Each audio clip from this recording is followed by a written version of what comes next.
Imagine a situação. Você estava dirigindo o seu carro quando aconteceu pela primeira vez. O rádio começou a tocar a música que você adorava ouvir quando era um pouco mais jovem. Você reconheceu a música já no primeiro acorde porque era um grande sucesso mundial, mas qual é mesmo o nome daquela cantora? Era uma loira bem bonita, meio maluca, só saía notícias polêmicas sobre ela na mídia. Estava na ponta da língua aquele nome. Qual era mesmo o nome dela? Isso já aconteceu com você? Você já passou por uma situação assim, em que a memória deixa você na mão? Se isso já aconteceu com você, então acompanhe esta conversa, porque vou mostrar aqui algumas dicas importantes para estimular a sua memória e também a memória das pessoas mais velhas, que fazem parte da sua família, da sua vida. Eu tenho certeza que a sua memória não será mais a mesma depois deste nosso bate-papo. Então venha comigo, vamos ver este assunto importante que é a tendência ao esquecimento. Recentemente participei como orador no primeiro Congresso Internacional de Geriatria e Saúde Mental na Mealhada, região lindíssima central lá de Portugal. Foram mais de 20 oradores, entre médicos, pesquisadores e cientistas, que apresentavam ideias sobre como lidar com os males do envelhecimento, preservar a saúde mental e as melhores práticas para atenuar os efeitos da perda de memória e do Alzheimer. O que eu gostaria de mostrar para você neste vídeo é que nem todo esquecimento é Alzheimer. Vamos entender como isso ocorre? Vamos entender como é que nós fazemos grandes confusões? Vamos lá! Existe uma diferença entre doença de Alzheimer e envelhecimento cognitivo. A primeira, ela é uma doença neurodegenerativa crônica que compromete uma extensa área do nosso cérebro e afeta, segundo as pesquisas, 10% dos idosos. E a segunda é parte do envelhecimento cognitivo que ocorre com qualquer pessoa, comigo, com você, e varia a extensão e a natureza. Existe um teste muito eficiente chamado Sistema Rápido de Avaliação de Demência. Esse teste ele foi desenvolvido por um neurologista da Universidade de Nova York. Ele autorizou a publicação no meu livro Segredos para ter uma memória forte e cérebro sempre jovem e pode ser útil para você.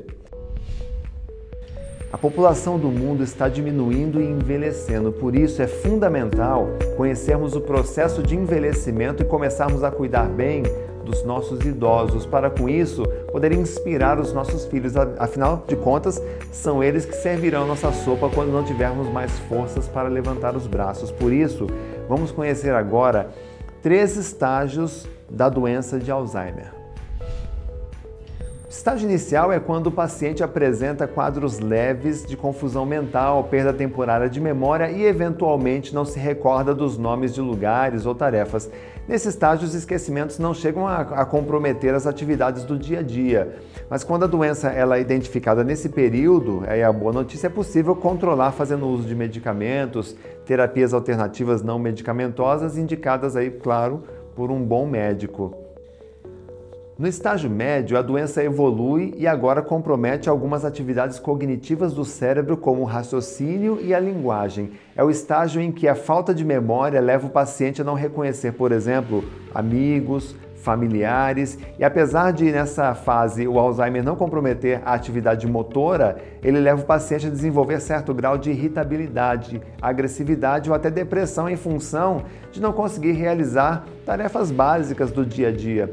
Nesse estágio, a pessoa já não pode ficar desacompanhada, pois ela poderá, por exemplo, sair de casa, não ter lembrança suficiente para conseguir voltar, e você vê que existem muitos casos que saem na mídia de pessoas que simplesmente se perderam porque não tinha condições de voltar ou não lembrava onde era a própria casa. O estágio avançado ele é o mais severo da doença. É quando o grau de degeneração das áreas ligadas à memória evolui a ponto de comprometer atividades motoras, levando muitas vezes o paciente a depender de outras pessoas para se alimentar, tomar banho, se locomover, e a necessidade de cuidados hospitalares, a presença de familiares aumentam muito nessa fase, não pode deixar a pessoa sozinha. Em qualquer que seja o estágio, um autodiagnóstico que a pessoa faz baseado em textos e vídeos da internet, bem como a automedicação, podem ser erros fatais, pois dará uma falsa sensação de alívio e nos faz retardar a busca por um bom especialista. É muito interessante saber que existem países mobilizados no aprimoramento do diagnóstico, tratamento e formas de prevenção do Alzheimer. Em Portugal, por exemplo, onde eu estive, estudos buscam entender o perfil da população em 2080. Olha como eles estão avançando, né? E ela é uma preocupação legítima porque muitos jovens que hoje usam calça jeans, tatuagem, fone de ouvido, tablet nas mãos, são os idosos que irão frequentar as clínicas geriátricas daqui a alguns anos, né? Então a gente tem que cuidar deles. E qual será o impacto de tanta tecnologia no cérebro dos nossos jovens hoje em dia? Você está entendendo por que é preciso estudar e conhecer bem a memória? Então vamos conhecer algumas dessas boas iniciativas que estão praticando aí mundo afora e que podem trazer algum conforto, algum alívio para você que conhece ou tem alguém na sua família sofrendo com mal de Alzheimer. A primeira são intervenções que visam diminuir o uso de medicamentos que causam dependência, efeitos colaterais e danos à saúde. A segunda são os jogos de videogame, jogos de computadores, aplicativos voltados ao público da terceira idade que ajudam a estimular a memória, o raciocínio e a linguagem. Já estão sendo usados, inclusive, aqueles equipamentos de realidade virtual. A terceira solução é um simpático robô chamado Grow Me Up, construído num convênio entre os governos de Portugal, Alemanha e Inglaterra e projetado para atender necessidades específicas dos idosos, como fornecer as horas, lembrar que eles têm um compromisso, acessar a internet e até mesmo acionar um resgate em caso de algum tipo de emergência que ele venha a sofrer. A quarta iniciativa são profissionais que visitam regularmente os pacientes em suas residências, diminuindo o estresse com deslocamento e sobrecarga do sistema de saúde do governo. Em particular, eu notei que existe uma tendência na Europa de prestar auxílio aos idosos indo diretamente em suas residências, humanizando e melhorando a resposta ao tratamento. A quinta iniciativa são centros de convivência que prestam assistência à terceira idade e contam com um grande aparato de equipamentos, fisioterapeutas, materiais de estímulo cognitivo, profissionais bem motivados e preparados para dar apoio aos homens e mulheres que um dia cuidaram de nós com todo o carinho. E a sexta recomendação, que eu não poderia deixar de acrescentar, é a importância do treinamento da memória com o objetivo de compreender melhor a origem dos esquecimentos e o favorecimento de novas conexões. Veja a seguir algumas dicas apresentadas aos participantes do curso de memorização que eu ministro e que ajudam a entender melhor a questão funcional da memória e, com isso, tentar blindá-la contra qualquer tipo de esquecimento. Primeira dica: repense seu conceito de esquecimento. É muito comum as pessoas confundirem falta de memória com falta de conhecimento sobre o funcionamento da memória. Converso com muitas pessoas aborrecidas pelo fato de que no meio do trajeto entre a sua casa e o trabalho, por exemplo, elas levaram a mão na cabeça em algum momento e disseram: droga, esqueci minha carteira, minha chave, meu celular, meu documento. Pare e reflita um pouco sobre esta frase. O que aconteceu no exato momento em que a pessoa levou a mão na cabeça? Foi um esquecimento ou foi uma lembrança? Naturalmente, o que você percebe é que nós temos aqui uma lembrança. Nós nos aborrecemos, evidentemente, porque não lembramos no lugar correto, ou seja, dentro de casa, mas não podemos negar que a memória cumpriu o seu papel, não é verdade? Por isso é fundamental você sempre analisar o contexto para não sair culpando a memória, dizendo que a memória está fraca ou ruim. Segunda dica: repense a sua comunicação interna.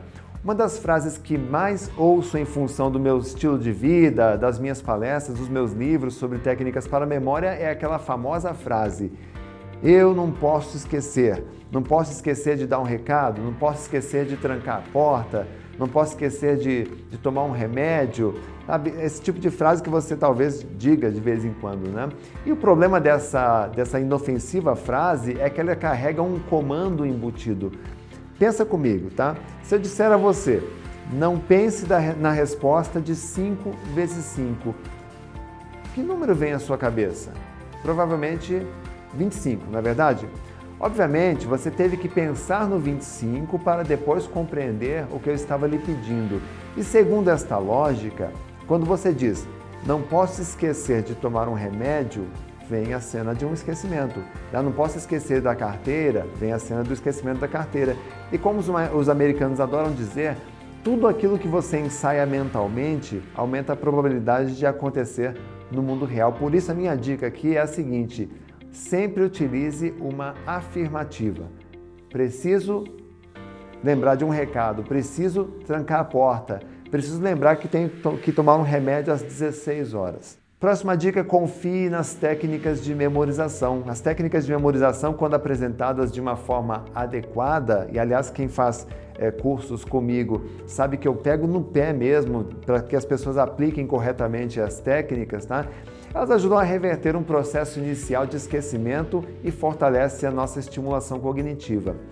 Lá no início eu falei de uma cantora que você hipoteticamente reconheceu a música, lembrou do rosto, mas não conseguia lembrar do nome dela. Lembrou até das polêmicas de televisão, mas não veio o nome. Ou seja, sua memória episódica e semântica funcionam normalmente, parcialmente. Nesses casos, uma técnica que eu utilizo com muita habilidade e que me ajuda a lembrar do nome das pessoas é me concentrar na imagem do rosto, pensar no som do nome e, enquanto eu seguro essas duas informações na memória, eu percorro lentamente um alfabeto mental pronunciando A, B, C, D. Eu vou até o final e aí, unindo essas duas estratégias, lembrar do nome, tá? E das informações do alfabeto com as informações, eu acabo lembrando facilmente do nome dessas pessoas. Quer saber o nome da polêmica cantora loira que eu usei lá no início do nosso vídeo? Trata-se da Britney Spears e a cena do esquecimento foi protagonizada por mim, mas facilmente solucionada com a técnica de memorização de nomes que eu mencionei há pouco.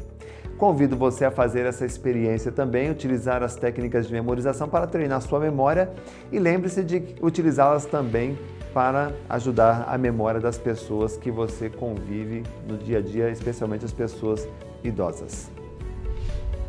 Durante o congresso que participei como orador em Portugal, eu tive a oportunidade de ouvir o relato de uma paciente de um dos oradores. Durante uma consulta, ela contou como era a sua rotina na terceira idade e o quanto isso lhe frustrava. Escuta o que ela disse e coloque-se no lugar dela.